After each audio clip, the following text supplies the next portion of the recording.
Hey, good morning, guys. We're here, gonna change the oil on the truck, get this poverty oil out of this damn thing. I'm switching over to Schaefer's. So I used to run Schaefer's in my old truck, my old black truck, and then with this truck, I just kind of like, you know, I don't want to run that oil. You know, I don't want to keep oil in the truck, that, you know, in the motor that long, because Schaefer's, they, you know, you can run clear up to 50,000 miles. Some people do with Schaefer's without changing oil, but I'm not a fan of keeping oil in a motor. No matter how great the oil is, there's still properties inside, you know, material inside that needs to get flushed out regardless. Anyways, yeah, I'm about to get this poverty oil out of it. It's the Chevron Delo is what's in it right now. And I've been running that and kind of changing it every 10 to 15,000, you know, 15,000 when I'm really just not catching it in time, but 10,000 is usually where I'm at, and I just dump it because it's so cheap.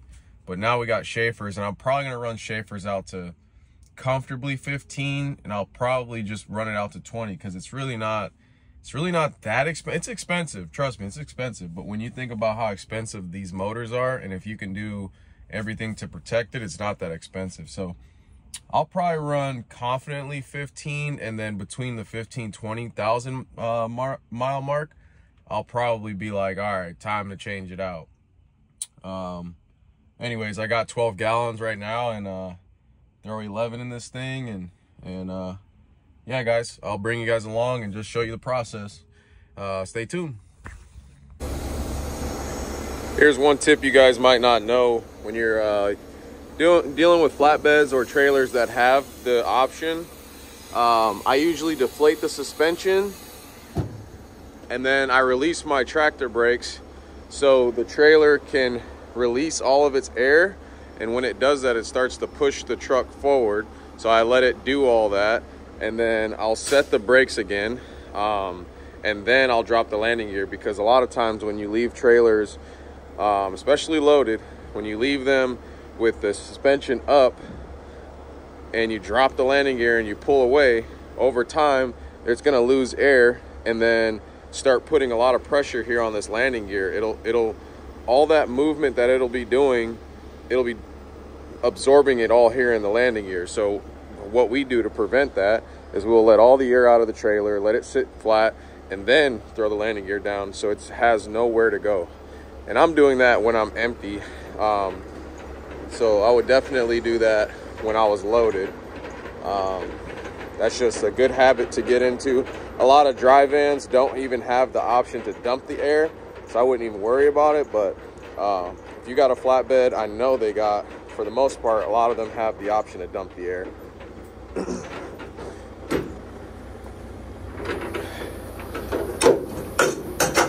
Okay, so let's set the brakes.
All right, and when Ty gave me my oil yesterday, he let me know that he gave me an oil analysis sample kit.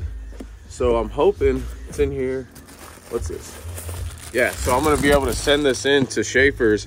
They're gonna be able to tell me my status of my oil, how it looks. So I'm gonna throw the oil in here and send this to Schaefer's, and we'll see how that goes. But yeah, here's all my oil. Get all this out of here.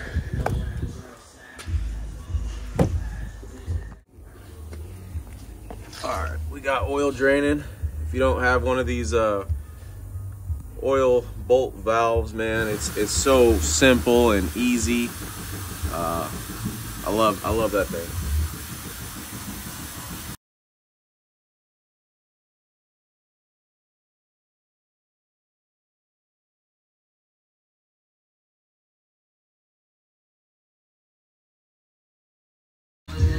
You know what you're doing? Maybe.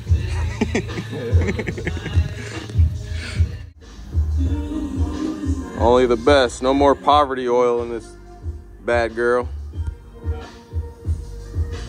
Letting the people know.